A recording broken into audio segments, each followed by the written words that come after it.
Just a brief overview of the MedTap program. MedTap stands for Medicaid Technical Assistance and Policy Program. The program provides funding for activities that contribute to the efficient and effective administration of the Medicaid program. Basically how it works is that Ohio Medicaid will request assistance in a specific area, and faculty and staff that reply or respond to that request are eligible then for federal financial kind of MedTap dollars, MedTap funding to support that work. We have a couple current projects under this MedTap umbrella. One of the maybe most well-known is the Ohio Family Health Survey, which is a 5-year project to benchmark, identify, and model changes related to Medicaid and healthcare reform. We have been collecting surveys these are telephone surveys of Ohioans over 3 time periods. We just completed the 2010 survey, and we have planned another administration for 2012.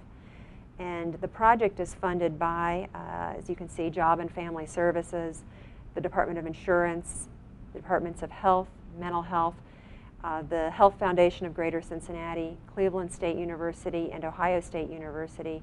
And we have faculty from a number of universities around the state that you can see listed on this slide, who are all participating by conducting research with the data from that data set.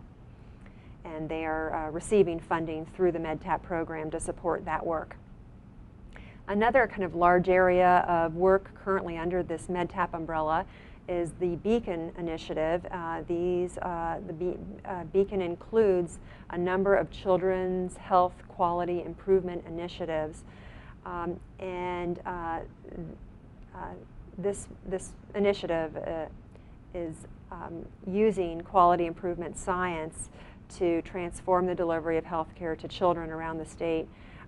There are currently in 2011 projects focusing on perinatal care, developmental screening and treatment, patient safety, and obesity, and we have over 900 pediatric practices and 24 hospitals engaged in this quality improvement work around these issues. And there are some more new practices that are going to be coming on board next year. We have funding for this project through Job and Family Services and the Department of Health and our provider partners.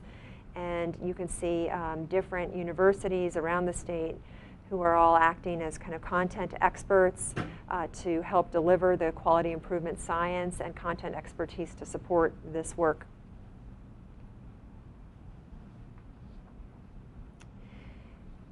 This slide depicts how the financial reporting and flow of funds works for MedTap. Basically, universities that contract through GRC to provide services to Ohio Medicaid will work with GRC and the Board of Regents. GRC and the Board of Regents incur the costs of those projects and submit claims on behalf of the universities to the Medicaid agency. Medicaid then prepares claims for administrative federal financial participation and submits those to CMS. CMS then will review the claims and process those claims and send payments back to the Medicaid agency. Medicaid then passes those funds through to the Board of Regents and GRC, and we receive payment for the costs that we've incurred on the project. This, the financing, basically the funding through MedTap can be used to pay for direct costs of projects that are and activities that are occurring at the academic medical centers and universities. They can also be used to cover the indirect costs associated with that work. One requirement is that MedTap funds need to be matched by some non-federal source of funding. And those non-federal sources of funds can come from a variety of sources. One is state agency appropriations. If there are other state departments, for instance, health that wants to put state dollars towards a project, that can be used then to draw down federal financial participation through MedTap.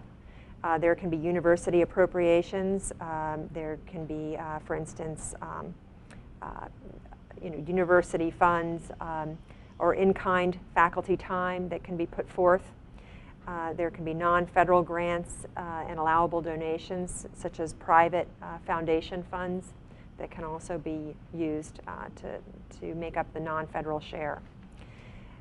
And this MedTap funding can be used to support both existing and new programs and activities. So existing programs that can contribute to the efficient and effective administration of the Medicaid program that meets Medicaid's priorities can be expanded or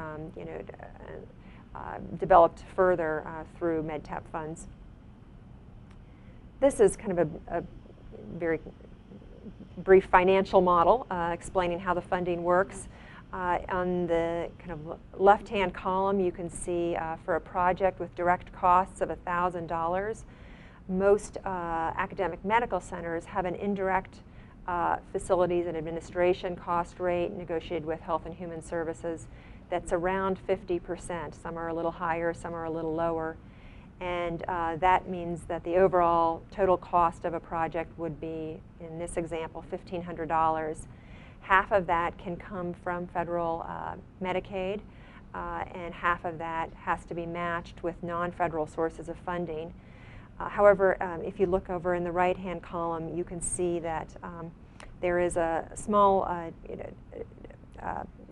guess, advantage to colleges and universities through the unrecovered FNA. Basically, universities that participate in this program are allowed an indirect cost rate in Ohio through Ohio Medicaid of 10%, but that difference between the Health and Human Service indirect cost rate of approximately 50% and the 10% cost rate that we allow in Ohio can be applied as some of that non-federal match, which can then overall reduce the amount of non-federal match that's required to pull down those federal funds. Okay, I'm going to, at this point, turn over the mic to Mina Chang to talk to you about Medicaid's current priorities.